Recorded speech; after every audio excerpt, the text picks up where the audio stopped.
بسم الله الرحمن الرحيم. إن الحمد لله نحمده ونستعينه ونستغفره ونعوذ بالله من شرور أنفسنا وسيئات أعمالنا، من يهده الله فلا مضل له ومن يضلل فلا هادي له، وأشهد أن لا إله إلا الله وحده لا شريك له، وأشهد أن محمدا عبده ورسوله. أما بعد، فإن أصدق الحديث كلام الله تبارك وتعالى، وخير الهدي هدي محمد صلى الله عليه وسلم، وشر الأمور محدثاتها، وكل محدثة بدعة، وكل بدعة ضلالة، وكل ضلالة في النار. درسنا اليوم هو الثاني من دورتنا التمهيدية التي نخصصها للتمهيد لدراسة الفقه على مذهب المالكية رحمهم الله تعالى، ونجعلها كالتوطئة لدراسة الفقه على هذا المذهب. وقد ذكرنا في الدرس الأول بعض المبادئ والأصول العامة في دراسة الفقه، وإن شاء الله تعالى نخصص درس اليوم لترجمة الإمام مالك، وذلك لأن هذا المذهب ينسب إليه، فيقبح بطالب العلم الذي يدرس هذا المذهب أن يكون غير ملم بترجمة هذا الإمام، بل يقبح به أن يكون غير مطلع على تراجم أئمة المالكية، فضلا عن ترجمة الإمام مالك نفسه.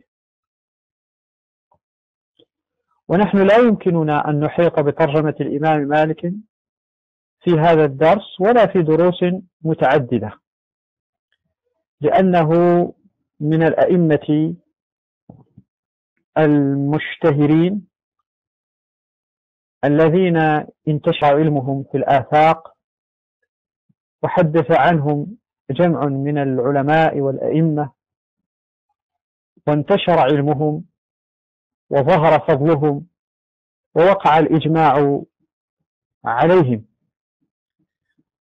وأمثال هؤلاء الأئمة يصعب جمع شتات ترجمتهم في كلام مختصر،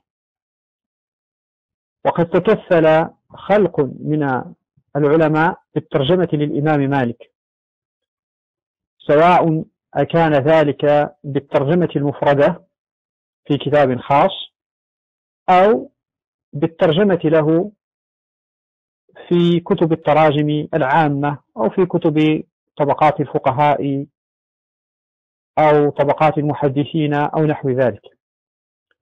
ومن أفضل ما كتب في ترجمته عند المتقدمين ما كتبه القاضي عياض رحمه الله في ترتيب المدارك، وهو كتابه الذي خصصه لتراجم المالكية، وجعل قسما وافرا منه في ترجمة الإمام مالك، على ما فيه من شيء لا يحمد من التعصب الذي لا يسلم منه كثير من العلماء المتقدمين، لأن هذا كان من خصائص تلك الأزمنة، كان عندهم شيء من التعصب لأئمة المذاهب.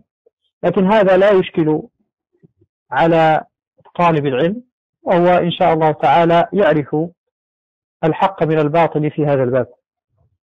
وأيضا من المعاصرين كتب الشيخ محمد أبو زهرة رحمه الله كتابا عن مالك ضمن سلسلته التي ترجم فيها للأئمة الأربعة وللإمام زيد وللشيخ الإسلام ابن تيمية وغيرهم، فكتب مؤلفا نافعا عن الإمام مالك، وهو مفيد في الجملة، وفيه تحقيق وتحليل جيد، لكن كما لا يخفى عليكم لا ينبغي أن يغتر طالب العلم بما في الكتاب من بعض الأشياء المخالفة لمعتقد أهل السنة والجماعة. هذا يقع كثيرا للشيخ رحمه الله في كتبه، كما في كتابه عن اختلاف المذاهب الإسلامية وغيره من كتبه، فإنه تقع له أشياء لا ترتضى في مجال العقائد. مالك رحمه الله تعالى من أتباع التابعين على الصحيح المشهور، وكان في زمن هو زمن الاجتهاد والاستنباط كما ذكرت في الدرس الأول، ووجد في زمن كان فيه جماعة من المجتهدين كأبي حنيفة والأوزاعي وسفيان الثوري والليث بن سعد الشافعي وأحمد بن حنبل وإسحاق بن راهويه وغيرهم من الأئمة. وكان في المدينة النبوية التي هي معقل العلم ومأرز الحكمة والإيمان، وكان العلماء متوافرين بها، وإن كانوا قد تفرقوا في الأمصار كما ذكرت آنفا، ولكن بقي بها جمع من أكابر العلماء في زمن الصحابة وفي زمن التابعين، ثم في زمن الإمام مالك، أي في زمن أتباع التابعين. فاشتهر جماعة من علماء المدينة حتى اجتمع علم هؤلاء عند 7 مشهورين يسمون الفقهاء ال7، وهم من شيوخ مالك رحمه الله. الفقهاء ال7 هم المذكورون، هم المجموعون في نظم الناظم حين قال: إذا قيل من في العلم 7 أبحر روايتهم ليست عن العلم خارجة، فقل هم عبيد الله عروة قاسم سعيد أبو بكر سليمان خارجة. أي الفقهاء ال7 هم عبيد الله بن عبد الله بن عتبة بن هشام، وعروة بن الزبير، والقاسم بن محمد بن أبي بكر، وسعيد بن المسيب، وأبو بكر قال سعيد أبو بكر، وسليمان بن يسار، وخارجة بن زيد بن ثابت. هؤلاء كلهم من التابعين، من أكابر التابعين الذين اجتمع العلم عندهم، وإنما سموا بهذا الاسم الجامع الفقهاء ال7 لأنهم كانوا في عصر واحد، كان قد يحدث لهم أن يجتمعوا ليفتوا في النازلة إذا نزلت بأهل المدينة. وعن هؤلاء وأمثالهم أخذ الإمام مالك، ولم يحتج الإمام مالك إلى الرحلة في طلب العلم، لأن المدينة اجتمع فيها جماعة من العلماء كما ذكرنا، وأيضا لأن العلماء من أقاصي الأرض كانوا يرحلون إلى الحجاز، إلى مكة والمدينة، لأن المسجد النبوي من المساجد التي تشد إليها الرحال كما ثبت في الحديث الصحيح. فإذا كان العلماء يأتون فيأخذون عن أهل المدينة ويأخذ أهل المدينة عنهم. فهذه المدينة، هذا المكان وهذا الزمان الذي كان فيه الإمام مالك رحمه الله. والإمام مالك هو إمام دار الهجرة، وكنيته أبو عبد الله، واسمه مالك بن أنس ابن مالك بن أبي عامر. نعم. الأصبحي الحميري المدني، فهو من العرب من حمير، وهي من القبائل اليمنية، وهو مدني منسوب لمدينة رسول الله صلى الله عليه وسلم، وقومه من حلفاء بني تيم من قريش، وأمه أزدية، فأبوه كما ذكرنا من اليمن، عربي من اليمن، وأمه عربية من الأزد. وقد ولد رحمه الله تبارك وتعالى على الأصح والأشهر سنة 93، وهو العام الذي مات فيه أنس خادم رسول الله صلى الله عليه وسلم رضي الله عنه وأرضاه. فبعد ولادته طلب العلم، يعني وهو حدث، طلب العلم وأخذ عن جماعة من العلماء، من أكابر العلماء من المحدثين والفقهاء. فأخذ عن القاسم، وعن سالم بن عبد الله بن عمر، وعن نافع مولى عبد الله بن عمر، وعن ابن المنكدر، وعن أبي الزناد. عن أبي الزناد أخذ منه كثيرا وروى عنه كثيرا، وعن الإمام الزهري ابن شهاب المشهور المحدث الفحل، وعن عبد الله بن دينار، وعن جماعة من الشيوخ، يعني شيوخه كثيرون جدا. وقد تكفل بعض العلماء بذكر أسمائهم وبإحصائهم، سواء منهم شيوخه في الموطأ أو شيوخه على وجه العموم. فنشأ رحمه الله تبارك وتعالى في تصون وتجمل، وكانت أمه حريصة على طلبه العلم، فكانت ترسله كما ثبت في الرواية المشهورة، كانت ترسله إلى ربيعة، يعني تجمله وتلبسه أفضل ثيابه وترسله إلى ربيعة، وهو المشهور بربيعة الرأي، وتقول له: خذ من سمته قبل علمه. هذا من الوصايا المفيدة النافعة. فإن من أعظم بركات حضور مجالس العلم، من أعظم بركاتها الاستفادة من السمت والهدي الذي قد يكون للشيخ المدرس. فإن العلم موجود في بطون الكتب، خاصة في هذا الزمان. ما صرنا نعتمد في تحصيل العلم على الرواية الشفهية، وإنما نعتمد على ما هو موجود في الكتب، لأن الحديث دون، ولأن العلوم كلها قد دونت واستقرت في بطون الكتب.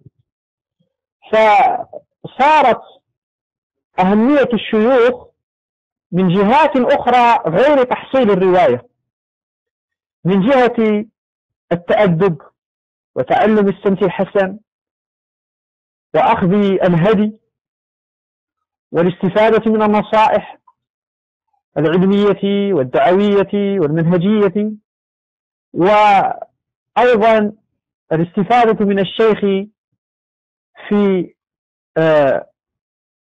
المفاتيح، يعني التي يأخذها الطالب من الشيخ لفتح أبواب العلم، لأن الشيخ إنما يعطيك مفاتيح العلم، ولا ينبغي أن يظن ظان أن الطالب يأخذ من شيخه كل العلم، هذا لا يمكن، وإنما يأخذ من الشيخ مفاتيح العلم، ويجتهد بعد ذلك في تحصيل العلم من مظانه أو من الكتب. فإذا هذه نصيحة أم مالك له، وهي نصيحة نافعة،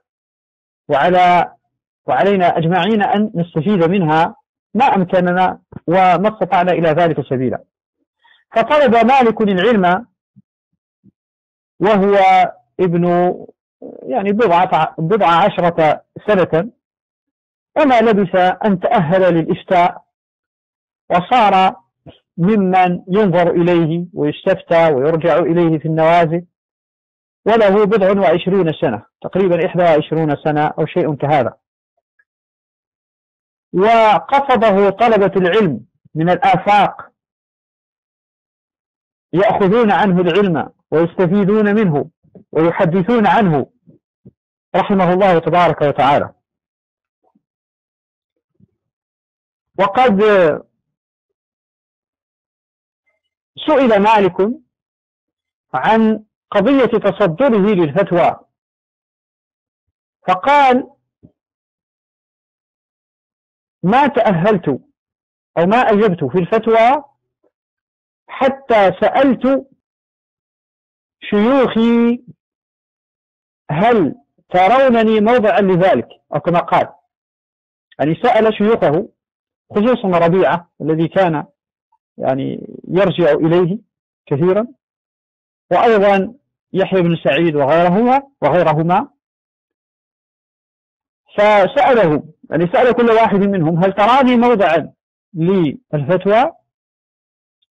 فكلهم يقول نعم. فحينئذ جلس للفتوى، وقالوا له لو نهوك أكنت تنتهي؟ قال نعم كنت أنتهي.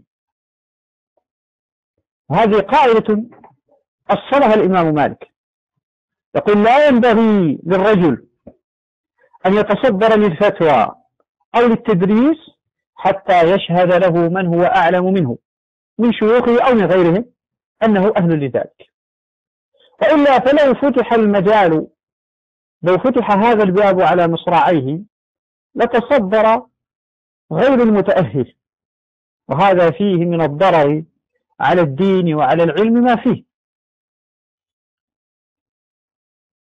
فإذا تصدر الإمام مالك للتدريس وللفتوى وقصده الناس للتعلم، فكان مجلسه مجلس خير وعلم فيه هيبة وجلال، ولم يكن فيه رفع الأصوات ولا كثرة الجدال ولا الضجيج، وإنما كان الإمام مالك يعني يلبس أفضل ثيابه، خاصة إن كان المجلس مجلس حديث، لأنه كان إذا اجتمع الناس عليه تخرج إليهم جاريته فتسأل أتريدون الحديث أم المسائل؟ والمسائل المقصود بها الفقه أي الفروع، فإن قالوا المسائل خرج إليهم على حالته وأفتاهم وأجابهم، وإن قالوا الحديث لبس أفضل ثيابه وتطيب واغتسل قبل ذلك وخرج في هيبة ووقار وتصدر المجلس ووزع على الحضور مراوح، يعني لكل واحد منهم مروحة، وجلس في وقار وحلم يسأل عن الحديث فيحدث به،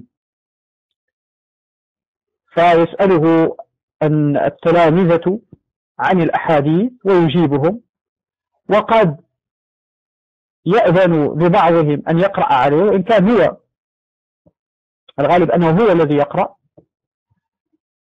أو قد يأمر كاتبه بالقراءة على القوم، وكلهم مجلون له موقرون له، لا كما تراه في بعض المجالس عند بعض الناس في هذا الزمان، تجد الطلبة لا يحترمون شيخهم، يتناقشون بمحضره ويرفعون أصواتهم أمامه ويشتغلون بالقيل والقال، والشيخ يتكلم في درسه، فهذا مما لا ينبغي أن يكون في الحقيقة، وينبغي أن يحتفظ الطالب بآداب طلب العلم، والتي من أعظمها التأدب مع الشيخ، وهذه على كل حال يطول الكلام بنا فيها، وهي من المسائل المهمة، أي معرفة آداب العلم وآداب طلبة العلم.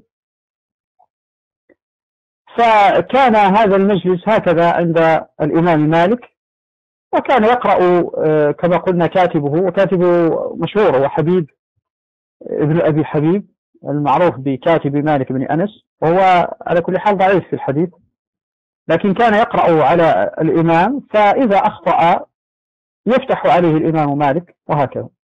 والناس في المجلس يعني لا يكادون يرفعون عيونهم إلى الإمام مالك من شدة هيبته، لذلك قال الشاعر فيه في الإمام مالك قال عنه يدع الجواب فلا يراجع هيبة، والسائلون نواكس الأذقان، عز الوقار ونور سلطان التقى فهو المهيب وليس ذا سلطان. يدع الجواب فلا يراجع هيبة، ما يستطيع أحد من هيبته أن يراجعه، بل السائلون كيف؟ والسائلون نواكس الأذقان. وما جاءه هذا من سلطان، وإنما جاءه من الوقار ومن التقى. لذلك قال عز الوقار ونور سلطان التقى فهو المهيب وليس ذا سلطان.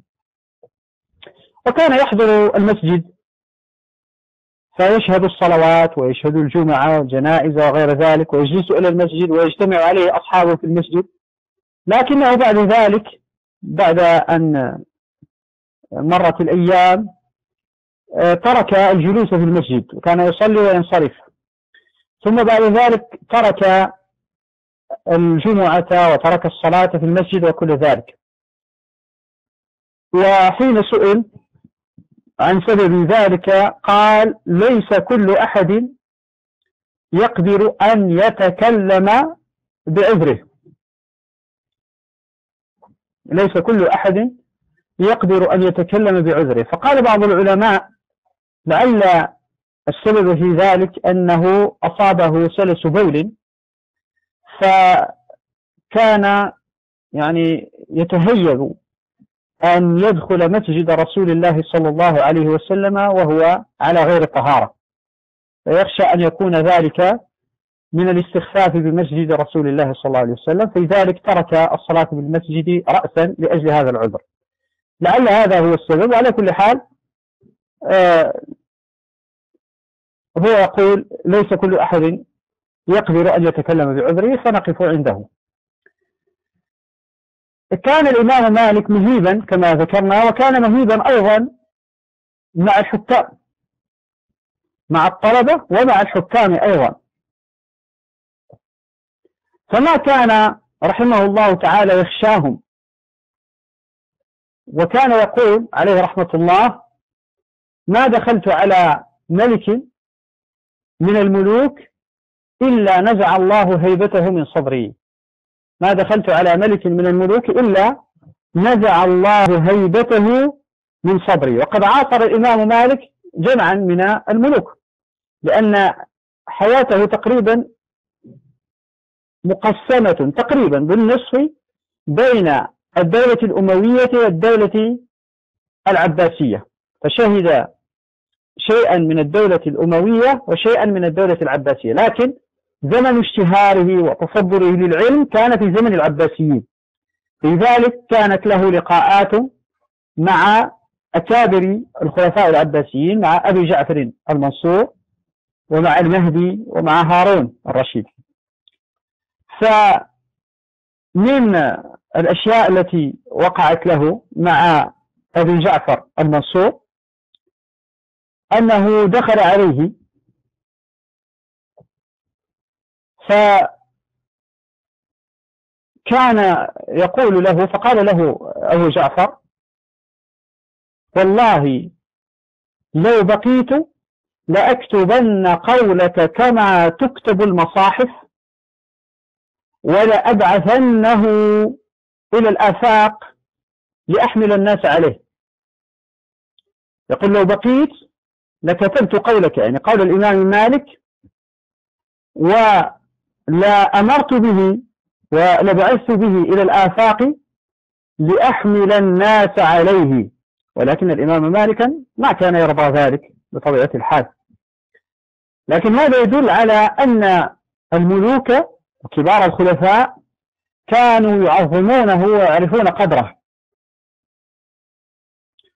ومن الروايات المشهورة التي ذكرها القاضي عياض في ترتيب المدارك وغيره، أيضا ذكرها جماعة آخرون كالذهبي عند ترجمته للإمام مالك وغير الذهبي، أن أبا جعفر المنصور لما حج جاء عند الإمام مالك فقال له: ما معناه؟ عزمت أن أنسخ من كتابك هذا أي من الموطأ نسخا، ثم أبعث إلى كل بلد من بلاد المسلمين نسخة لآمرهم بالعمل بها وترك العمل بما سواها من الكتب. قال لأن علم المدينة هو الأصل، وكل ما سوى العلم الذي جاء من المدينة ينبغي أن يكون تابعا لعلم المدينة. هذا معنى كلام أبي جعفر المنصور. لكن مالكا رحمه الله تعالى أبى ذلك، وقال له يا أمير المؤمنين لا تفعل، لأن الناس عندهم أحاديث وعندهم روايات وأقوال، ولكل قوم في بلد من بلاد المسلمين أقوال عملوا بها لأجل انتشار الصحابة وغير ذلك، ولأجل اختلاف الصحابة رضوان الله عليهم. فطلب مالك من أبي جعفر أن يترك الناس على ما هم عليه ويتركهم على ما اختاروه. فإذا اختار أهل بلد ما قولا من الأقوال أو فقه صحابي من الصحابة فما ينبغي أن يحملوا على سواه. هكذا كان مع الخلفاء، وأيضا له مع المهدي الخليفة المهدي لقاء. فإن المهدي بعث لمالك بمال، وجاءه بعد ذلك الوزير وقال له إن الخليفة يريدك أن تذهب معه إلى بغداد. فقال مالك رحمه الله تعالى قال النبي صلى الله عليه وسلم والمدينة خير لهم لو كانوا يعلمون، والمال الذي أرسلت به هو على حاله، بمعنى أنهم لم ينفق شيئا من ذلك المال الذي أرسله له الخليفة. وبهذا كان مالك وأمثاله من العلماء يجدون لهم قدرا ووزنا ومرتبة منيفة عالية عند الحكام وعند المحكومين. فلو أن مالكا أخذ هذا المال وأنفقه ويعني تكسب به لما كان له عند الخليفة هذه القيمة، ولما كان له عند الناس عند عوام المسلمين أيضا هذه القيمة. ولذلك تجد العلماء الذين يتمسحون على عتبات أبواب السلاطين والذين يعيشون من أموال السلاطين لا تجد لهم من القيمة ومن الفضل ما تجده لأمثال هؤلاء العلماء الربانيين الذين يبتعدون ما أمكنهم عن قبول صلاة السلاطين وعن الدخول عليهم وغشيانهم في مجالسهم ونحو ذلك. هكذا تجد كل الأئمة الذين ينظر إليهم تجدهم من هذا النوع. فإذا هكذا وقع له مع المهدي، وأيضا وقع له شيء آخر مع المهدي. والمهدي كان له ابنان هما هارون وموسى، فطلب منهما أن يسمع من مالك. يعني لما جاء المهدي إلى المدينة ومعه ابناه هذان فأرسلهما، فأراد منهما أن يسمع من مالك. فلما أخبر مالك بذلك قال العلم يؤتى. العلم يؤتى بمعنى إذا أراد ابن أمير المؤمنين أن يأخذ العلم فليأتي يا الشيخ وليتعلم منه، ولا يمكن للعلم أن يأتي، لا يمكنني أنا أن آتيهما في قصرهما فأعلمهما وأدرسهما وأحدثهما. وهذا ما هو في الحقيقة إلا من باب تعظيم العلم وعدم إذلاله، تعظيم العلم وعدم إذلاله. وإلا إذا ذهب العالم إلى الشخص في مكان ما ليعلمه قد يكون ذلك مدعاة إلى شيء من الإذلال للعلم ولحملة العلم ونقلة العلم. فقال المهدي نعم، وأرسلهما إلى مالك ليقرأ عنده. فقال له، أي لمالك، قال له الشخص الذي معهما، المؤدب الذي يكون معهما، قال له اقرأ علينا. فقال مالك عندنا معشر أهل المدينة الطلبة يقرؤون على العالم، فإذا أخطأوا في شيء ردهم. فسألوا المهدي فقال نعم، يعني افعلوا هذا الذي قال لكم. فكانوا يقرؤون على مالك رحمه الله تبارك وتعالى في قصة مشهورة ذكرها جماعة من الذين ترجموا لمالك. وعلى الرغم من هذه المنزلة والمرتبة العالية التي كانت لمالك مع الخلفاء والسلاطين، فإنه وقعت له معهم محنة مشهورة، وسببها أن الخلفاء العباسيين كانوا يخشون من الثورات والفتن والقلاقل التي تحدث، سواء منها ما يحدث من الخوارج أو ما يحدث من آل البيت، لأن الخلافة العباسية نشأت في الأصل تدعو لآل البيت ولا تفرق ولا تميز بين بني العباس وبني علي بن أبي طالب.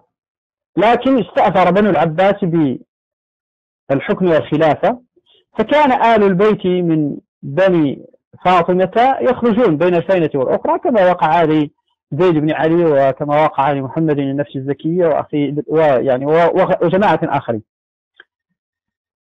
فكانوا يستوثقون، كان الخلفاء يستوثقون من الناس بأن يأخذوا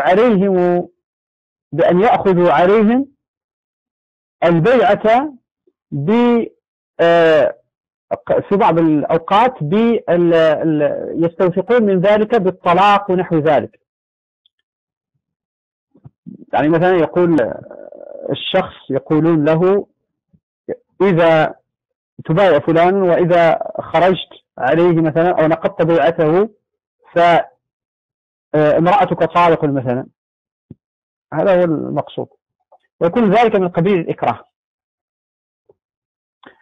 وكان مالك رحمه الله تعالى يحدث بحديث ليس على مستكره طلاق،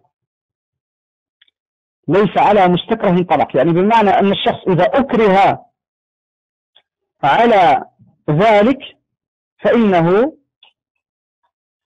يعني إذا أكره على مثل هذا على توثيق البيعة بالطلاق، فإنه إذا نقض البيعة مثلا لسبب من الأسباب فإنه لا يقع طلاق امرأته. فكان أبو جعفر المنصور ينهى مالكا عن التحديث بهذا الحديث، لكن مالكا ما كان يستطيع أن يكتم العلم، فرغم نهي أبي جعفر المنصور جاءه بعض الناس وسألوه عن الحديث فحدث به على رؤوس الناس، ليس على مستكره طلاق. فأمر والي المدينة بأن يضرب مالكا بالسياط، فضرب بالسياط. هذه إحدى الروايات التي ذكرت في هذا الباب. وقيل غير ذلك، قيل إن مالكا قد استفتي في الخروج مع محمد الملقب بالنفس الزكية، لكن قال له الناس إن في أعناقنا بيعة لأبي جعفر المنصور، فقال لهم، أفتاهم مالك، قال لهم إنما بايعتم مكرهين وليس على مكره يمين، أي لا بيعة لكم لأنكم بايعتم مكرهين. فحينئذ لزم الناس، يعني أسرع الناس إلى محمد وبايعوه. فكان هذا من أسباب هذه المحنة التي وقعت لمالك رحمه الله تبارك وتعالى. على كل حال السبب يدور حول هذا المعنى، وإن اختلفت الروايات اختلافا يسيرا لكنها تدور كلها حول هذا المعنى، أي معنى البيعة وخوف الخلفاء العباسيين من فتوى الإمام مالك في بما يمكن أن يستغله الخارجون من أهل البيت. كان الإمام مالك رحمه الله تعالى ذا صفات عالية في خلقه وخلقته رحمه الله تعالى،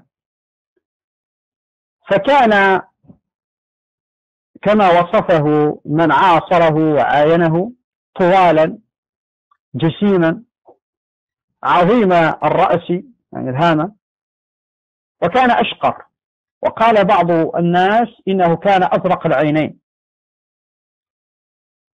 وكان عظيم اللحية، وهذه سنة النبي صلى الله عليه وسلم، وكان لا يحفي شاربه بمعنى لا يحلقه حلقا، ويرى حلقه مثلة، هذا من فقه الإمام مالك المعروف عنه، وكان يلبس البياض ويلبس أفضل ما عنده من البياض، ويكره أن يرى على ثوب طالب العلم أثر الحبر، خلافا لبعض العلماء الآخرين الذين كانوا يعني يفرحون بذلك ويحبون وجود الحبر على ثوب الطالب لما في ذلك من الدلالة على كونه من طلبة العلم. لا، هو كان يحب البياض ويحب أن يلبس طالب العلم البياضة، وكان يلبس أفضل الثياب وأغلاها.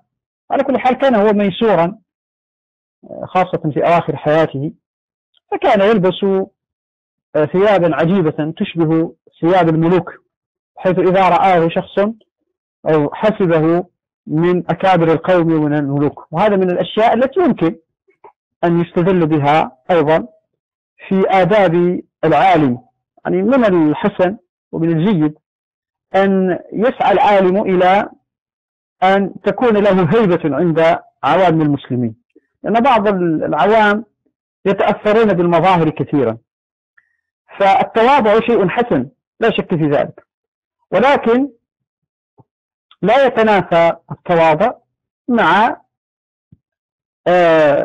لبس أحسن الثياب وأفضلها وتحري الجميل الحسن منها. والله عز وجل يحب أن يرى آثر نعمته على عبده، فهذا يساعد العالم كثيرا في أن تكون له مكانة بين عوام المسلمين. وكما ذكرت لكم هذا لا يتنافى مع التواضع، ولذلك كان الإمام مالك رحمه الله تعالى من أشد الناس تواضعا. ومما يدل على ذلك أن ابن القاسم، وهذه رواية جيدة في هذا الباب، أن ابن القاسم وهو تلميذ مالك قال له: ليس أحد بعد أهل المدينة أعلم بفقه البيوع من أهل مصر. يعني يقول لا يوجد من أهل الأمصار من يتقن علم البيوع فقه البيوع بعد أهل المدينة إلا أهل مصر. فسأله مالك قال: من أين علموا ذلك؟ يعني كيف علموا وكيف صارت لهم هذه المنزلة في فقه البيوع؟ قال ابن القاسم: منك يا أبا عبد الله، تعلموها منك. فقال مالك، تأمل جواب مالك رحمه الله، قال: ما أعلمها أنا فكيف يعلمونها بي؟ ما أعلمها أنا فكيف يعلمونها بي؟ وهذا ينبغي أن يحمل على التواضع، وإلا فمالك فقيه إمام لا ليس في ذلك شك ولا ريب، وهو يعلم من علم البيوع الشيء الكثير، لكن هو يتواضع هنا ويقول: أنا لا أعلم فقه البيوع، فكيف يدعونهم أنهم يعلمون فقه البيوع مني أنا؟ ومن شدة تواضعه رحمه الله تعالى أنه كان يكثر من قول لا أدري، وهذه اشتهرت عنه اشتهارا بالغا، حتى أثر عنه أنه كان يقول جنة العالم لا أدري.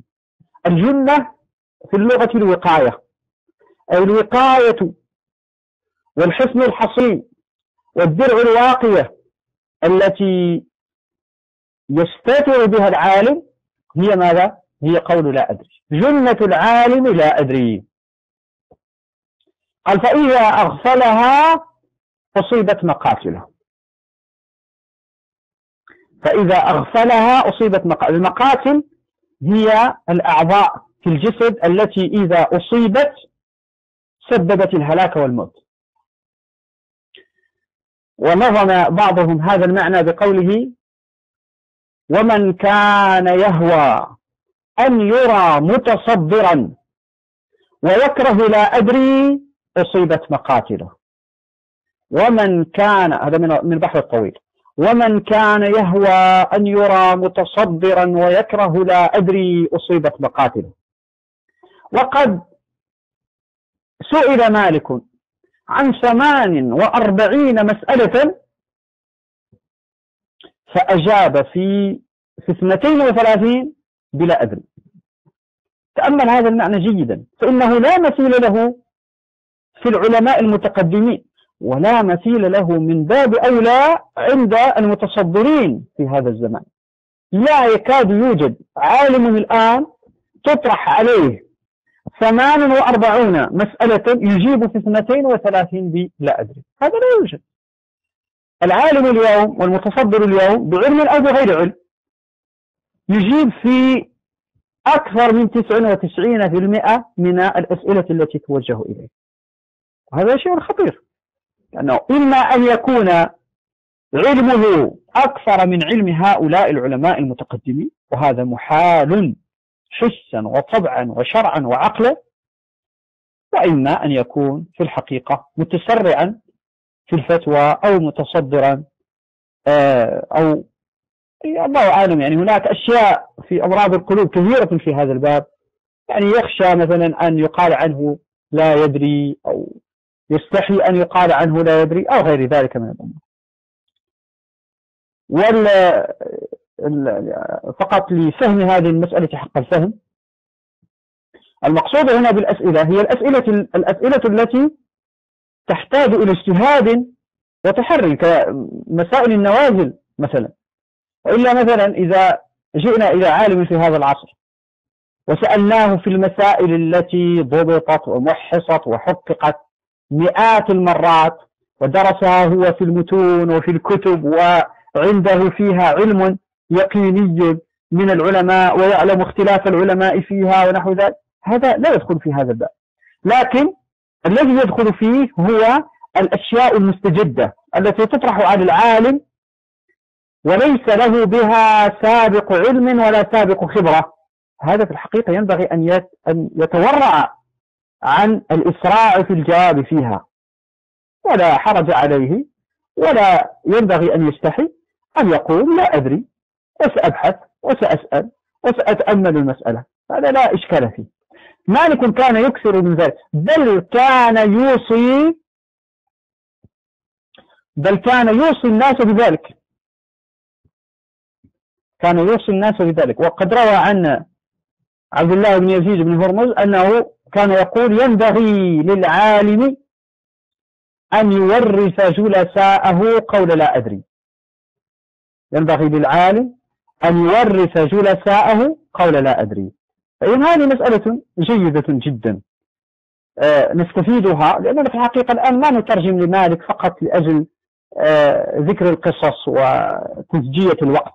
نحن ما نترجم لمالك ولا لغير مالك من العلماء إلا للاستفادة والعبرة، فنختار من ترجمته ما نعتبر به ونتعظ بمعرفته. فهذا من أعظم الأشياء التي نستفيدها، قول لا أدري والتواضع في العلم. وكلما ازداد الطالب علما كلما ظهر له مقدار جهله، وكلما كان علم الطالب قليلا وضئيلا وضحلا كلما كبر عنده وفي قلبه العجب والكبر وقلة التواضع والعياذ بالله تعالى. كان مالك، يعني مالك أخذ عن جمع من الشيوخ ما يمكنني الآن أن أحصيهم، ذكرت منهم جماعة. وكان مالك قد وضع الأسس والقواعد لتمحيص الرجال، وهو من أشد علماء الحديث تمحيصا وتحريا. وكان يقول: لا يؤخذ العلم عن 4. هذه قاعدة هامة جدا تناقلها علماء الجرح والتعديل. لا يؤخذ العلم عن 4: عن سفيه يعلن السفه فإن كان أروى الناس، يعني أكثرهم رواية للحديث إذا كان سفيها، وعن صاحب بدعة يدعو إلى هواه، هذه الثانية، وعن من يكذب في حديث الناس وإن كان غير متهم في الحديث، أي في الحديث عن رسول الله صلى الله عليه وسلم، لكن إذا كان يكذب في حديث الناس، هذا الثالث. والرابع: لا يؤخذ العلم عن صالح عابد فاضل إذا كان لا يحفظ ما يحدث به. لذلك الإمام مالك يقول: أدركنا خلقا من العلماء في أساطين المسجد النبوي إذا اؤتمنوا على كذا وكذا من المال كانوا عليه أمناء، لا أروي عنهم شيئا من الحديث، كأنهم ليسوا من أهل هذا الشأن، أو كما قال مالك رحمه الله.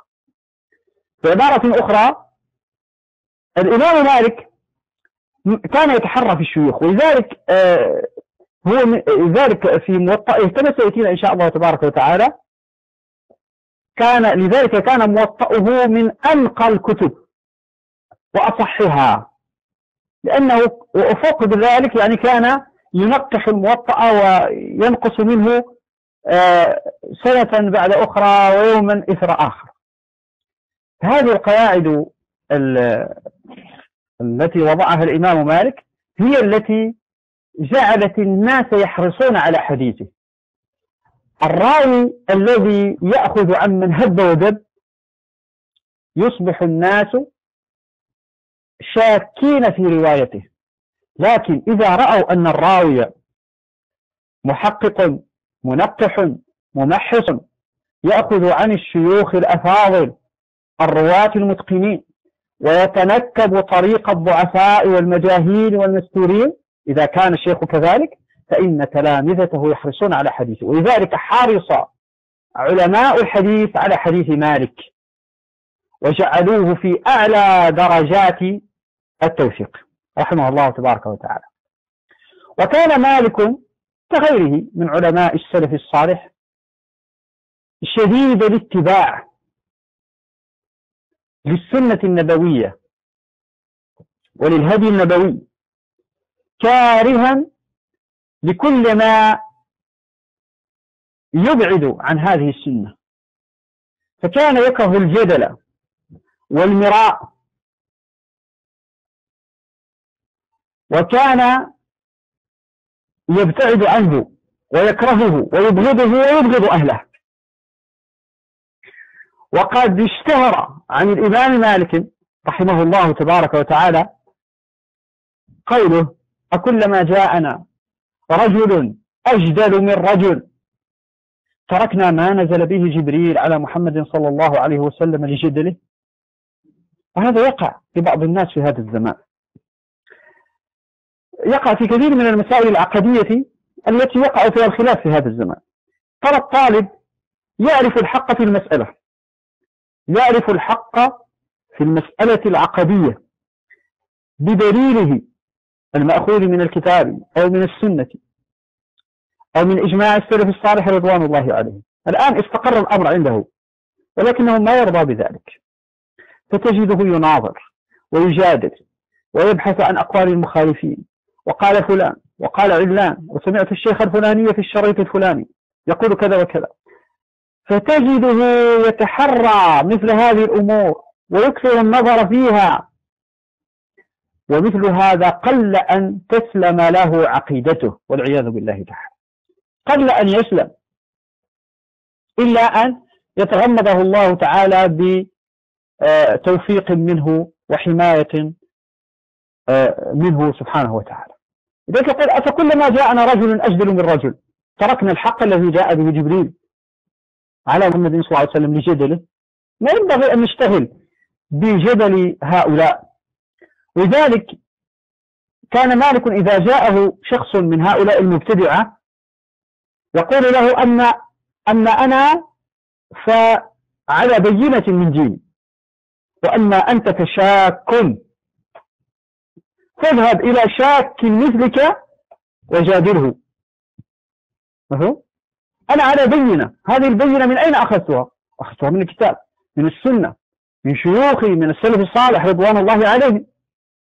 أنت رجل شاك، والدليل على كونك شاكا أنك تأتي فتجادلني وتخاصمني وتناقش في هذه الأمور. أنت رجل شاك، اذهب إلى شاك مثلك فجادله. هذه طريقة الإمام مالك، كان يكره الجدال في الدين مطلقا، وكان يقول: الجدال في الدين يذهب نور العلم من القلب ويقسي القلب ويورث الضغن.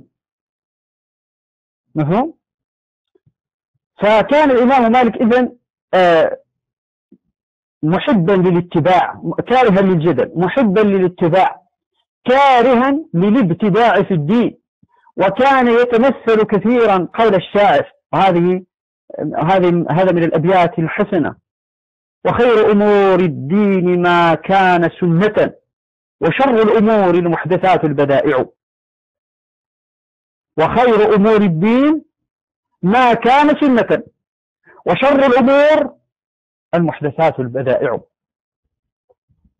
ولذلك اشتهر دستوره الذي ذكره في قضية الاستواء.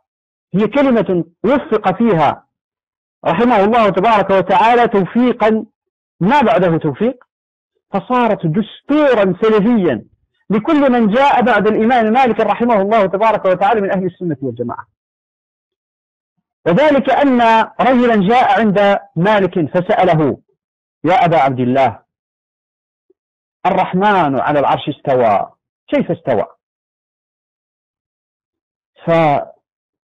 فأطرق مالك رحمه الله ونظر إلى الأرض وبيده عود فصار ينكت به، وعلته الرحضاء، أي العرق الكثير الشديد الذي يكون كالذي يغسل به الجلد، علته الرحضاء. ثم بعد هنيهة رفع رأسه فقال: تأمل، الاستواء غير مجهول، والكيف غير معلوم، وفي بعض الروايات غير معقول، والإيمان به واجب، والسؤال عنه بدعة، وأظنك صاحب بدعة وأمر به أن يخرج. فهذا هو الدستور الذي سار عليه الأئمة من أهل السنة والجماعة بعد مالك رحمه الله تبارك وتعالى. وهذا يدلك على مقدار حرص مالك على الاتباع وكراهته كل ألوان الابتداع في الدين. ولذلك ما نطيل بذكر كلام مالك في العقائد، فكلامه في العقائد هو كلام أئمة السلف الصالح رضوان الله عليه في مسائل القدر، وفي قضية القرآن كان يقول: من قال إن القرآن مخلوق فينبغي أن يعزر بالجلد والحبس ونحو ذلك. وكلامه في أن الإيمان قول وعمل يزيد وينقص، وإن كان أن بعض العلماء ذكر عنه زيادة الإيمان وتوقفه في النقص، لا لأجل عدم احتمال الإيمان الزيادة، ولكن فقط لأن مالكا من أشد الناس اتباعا. فلذلك يقول: أنا ورد عندي الدليل في زيادة الإيمان فأقول به، ولم يرد لدي دليل توقيفي في نقصانه فأتوقف. يعني ما ينكر نقصان الإيمان، ولكن يتوقف في نقصانه. الصحيح أن الإيمان يزيد وينقص كما قاله أهل السنة والجماعة والسلف الصالح رضوان الله تعالى عليهم، لأن كل ما احتمل الزيادة يحتمل النقصان أيضا. فكلامه في العقائد موافق لكلام العلماء الآخرين. على كل حال ما نريد أن نطيل أكثر من هذا، إنما نشير إلى أن حديثا عن رسول الله صلى الله عليه وسلم قد ورد واشتهر استدلال المالكية به كما تجده في كلام القاضي عياض وغيره، وهو ما ورد من حديث أبي الزبير عن أبي صالح عن أبي هريرة رضي الله عنه عن رسول الله صلى الله عليه وسلم أنه قال لا يضربن الناس أكباد الإبل في طلب العلم فلا يجدون عالما أعلم من عالم المدينة. هذا الحديث هو عند الترمذي في سننه، وعند أحمد في مسنده، وعند آخرين، وهو حديث يعني صححه بعض أهل العلم، فيعني الترمذي مثلا، الترمذي حسنه وصححه ابن حبان مثلا، وأعله بعض العلماء بالوقف بأنه موقوف وليس مرفوعا إلى رسول الله صلى الله عليه وسلم، وإن كان هذا يعني في الحقيقة ليس مما يقال من جهة الرأي والله أعلم، فإن كان موقوفا فإنه في حكم المرفوع والله أعلم.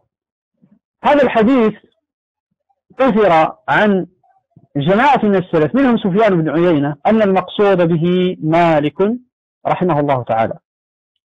كان ابن عيينة يقول كنا نرى أنه مالك رحمه الله. على كل حال فعلا لا يكاد يوجد، إذا صح الحديث فإنه لا يكاد يعرف أحد العلماء من أهل المدينة اشتهر اشتهار الإمام مالك ورحل الناس إليه وضربوا إليه أكباد الإبل مثل الإمام مالك. نعم المدينة عرفت علماء كثيرين قبل مالك وبعد مالك لا شك في ذلك، ولكن أن يوجد عالم يرحل إليه ويشتهر في الآفاق من أقصى الأندلس إلى الصين، هذا في الحقيقة ما كان إلا لمالك رحمه الله تعالى. وعلى كل حال هذا الحديث يكون من المبشرات إذا صح الحديث أولا، وصح كونه في الإمام مالك ثانيا، فإننا نعده من المبشرات، نعده من الأشياء التي تدل على فضل مالك وعلمه، وهذا أصلا لا خلاف فيه. فالحديث لا يكون إلا تأكيدا لشيء قد استقر عندنا وأجمع عليه الناس. أما أن يستدل بالحديث على أن قول مالك هو الحق وأن قول غيره هو الباطل، فهذا باطل من القول والزور لا شك في ذلك. وأصلا لفظ الحديث لا يساعد عليه، فإنه يقول في الحديث فلا يجدون عالما أعلم من عالم المدينة. نعم، وهذا لا شك فيه، فإنه في زمن مالك ما كان أحد أعلم منه رحمه الله تبارك وتعالى، لكن هذا لا يعني أنه أعلم ممن قبله، ولا يعني أنه أعلم ممن بعده مطلقا، غير صحيح. فهذا الحديث هذا معناه الذي ينبغي أن نستفيده فيه، على أن بعض العلماء جعلوا معنى الحديث لا يجدون عالما أعلم من عالم المدينة أي أعلم من عالم بالمدينة، فيكون كل من كان في المدينة من كبار العلماء داخل في هذا الحديث، كسعيد بن المسيب مثلا، ثم شيوخ مالك الآخرين كنافع وسالم بن عبد الله بن عمر، ثم مالك، ثم أصحاب مالك وتلامذته، وهكذا، والله أعلم. وقد اشتهر ثناء العلماء على الإمام مالك ثناء حسنا، فكان ابن عيينة يقول مالك عالم أهل الحجاز وحجة زمانه، وكان الشافعي وهو الإمام ولا يعرف الفضل لأهل الفضل إلا ذوي الفضل، فالشافعي يعرف فضل مالك لأنه هو ذاته من أهل الفضل. فكان يقول إذا ذكر العلماء فمالك النجم، إذا ذكر العلماء فمالك النجم. وكان يقول أيضا مالك وابن عيينة قرينان ولولاهما لذهب علم الحجاز، ولولاهما لذهب علم الحجاز. وابن عيينة أيضا وهو معاصر لمالك كان يعني ذكر أمامه حديث يعني هو ذكر حديثا فقال آخرون إن مالكا يخالفك فيه، فقال ابن عيينة تأمل هذا، قال أتقرنني بمالك؟ هذا من تواضع ابن عيينة رحمه الله تبارك وتعالى، وإلا فهو أيضا من الأئمة الكبار. يقول أتقرنني بمالك؟ ما أنا وهو إلا كما قال الشاعر وابن اللبون إذا ما لز في قرن لم يستطع صولة البذل القناعيسي. هذا الحديث من أشهر هذا البيت من أشهر الأبيات التي يستشهد بها. وابن اللبون إذا ما لز في قرن، أي إذا ربط في قرن، يعني القرن هو كالحبل الذي يربط فيه بعيران يقرنان فيه، لذلك سمي قرنا، يعني يقرنان في حبل واحد. يقول ابن اللبون هذا معروف، يأتينا إن شاء الله تعالى في أبواب الزكاة، ما كان له 3 سنين. إذا ما لز في قرن لم يستطع صولة البذل القناعيسي.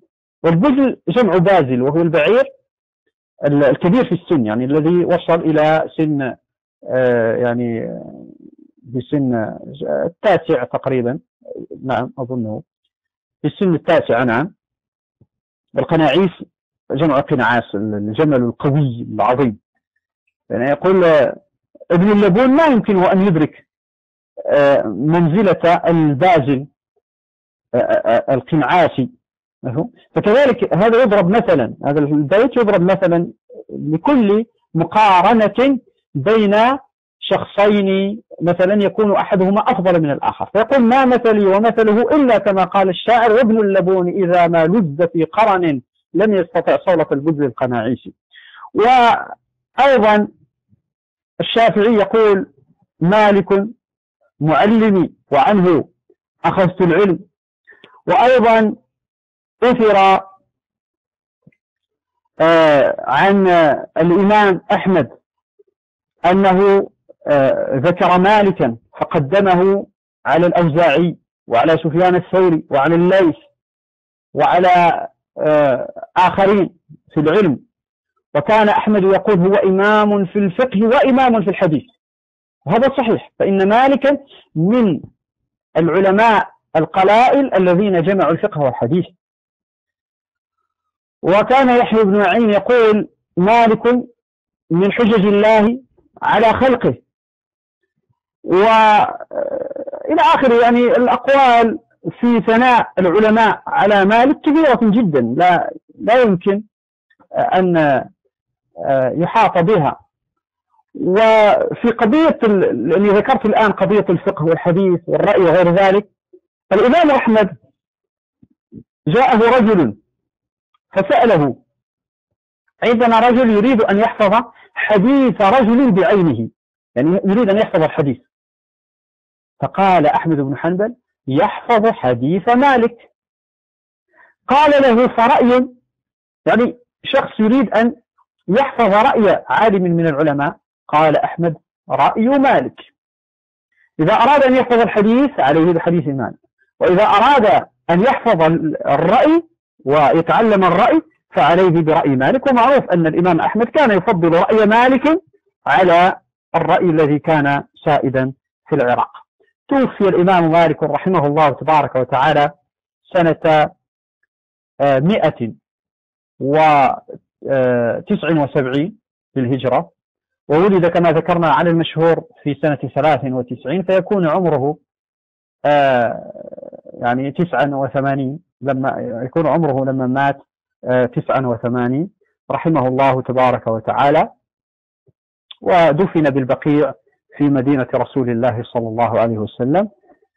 فأسأل الله سبحانه وتعالى أن يجزي مالكا خير الجزاء على جهوده العظيمة في الحديث وفي الفقه وفي نشر سنة النبي صلى الله عليه وسلم وفي الدفاع عن السنة وفي النشر العلمي النافع الصالح. فلذلك نسأله سبحانه وتعالى أيضا أن يجعلنا من الذين يعرفون أقدار العلماء ويقدرون العلماء قدرهم ويحفظون لهم حقوقهم. وأقول قولي هذا وأستغفر الله لي ولكم، والحمد لله رب العالمين.